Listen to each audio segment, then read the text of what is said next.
ছাত্ৰ-ছাত্ৰীসকল আজি মই তোমালোকক সত্ৰবিধি কাক কয় আৰু দন্ত্য স মূৰ্ধন্য ষলৈ সলনি হোৱা নিয়ম কেইটামান কৈ দিম।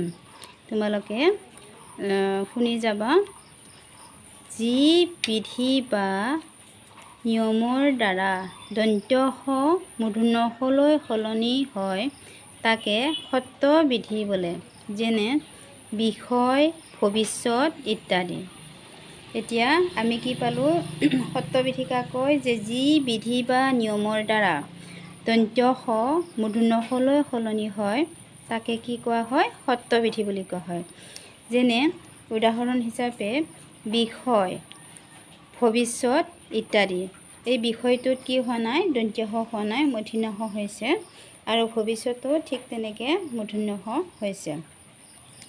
এতিয়া ১ নম্বৰ নিয়মটো চোৱা তোমালোকে। হ্ৰস্বই কাৰাদি স্বৰবৰ্ণ ক অথবা ৰ কাৰৰ পিছত থকা প্ৰত্যয়ৰ দন্ত্য স মূৰ্ধন্য ষ হয়।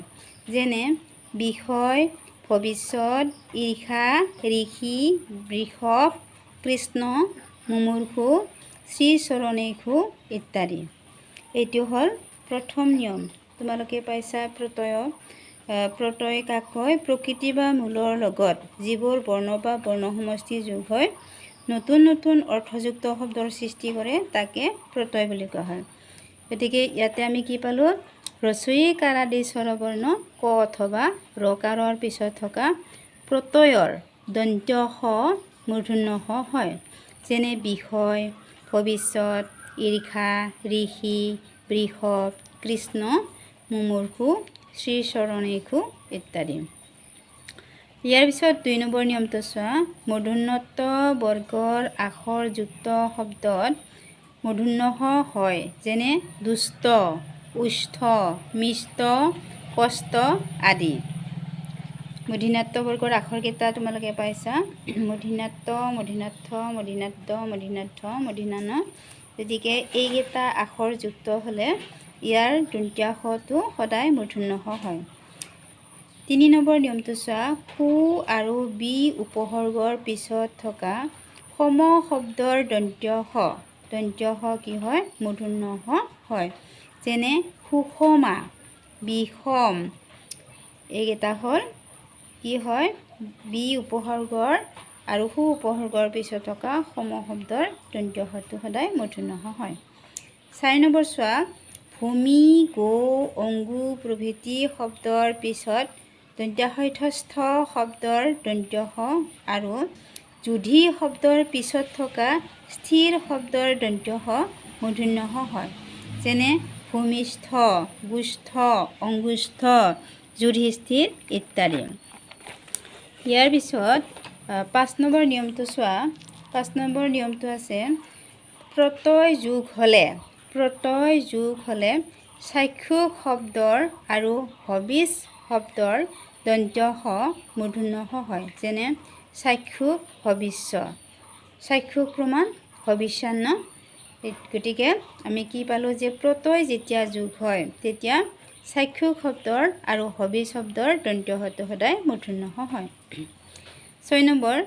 নাম বুজালে অ, আ ভিন্ন অন্য স্বৰবৰ্ণৰ পিছত থকা সেনা শব্দৰ দন্ত্য স মূৰ্ধন্য ষ হয়। যেনে সুখেন, হৰিষেন, মধুসেন। এইকেইটা কি বুজাইছে, নাম বুজাইছে। নাম বুজোৱাৰ কাৰণে কি হৈছে, দন্ত্য স নহয়, মূৰ্ধন্য ষ হৈছে।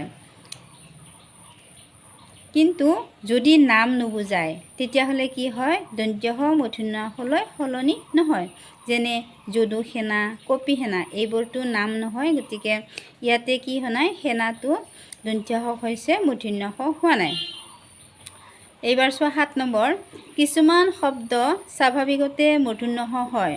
যেনে ভাষা, ৰোষ, হৰ্ষ, বিষ, মহিষ, প্ৰত্যুষ, কৰ্ষণ, ঈৰ্ষা, প্ৰদোষ, তুষাৰ, গণ্ডূষ, সৰোষ, ঔষধ, মেঘ, পুৰুষ, ভূষণ, আষাঢ়, পাখণ্ড, ঈষৎ, উষ্ম, গ্ৰীষ্ম, ঔষধি, শোষণ, ঈষৎ।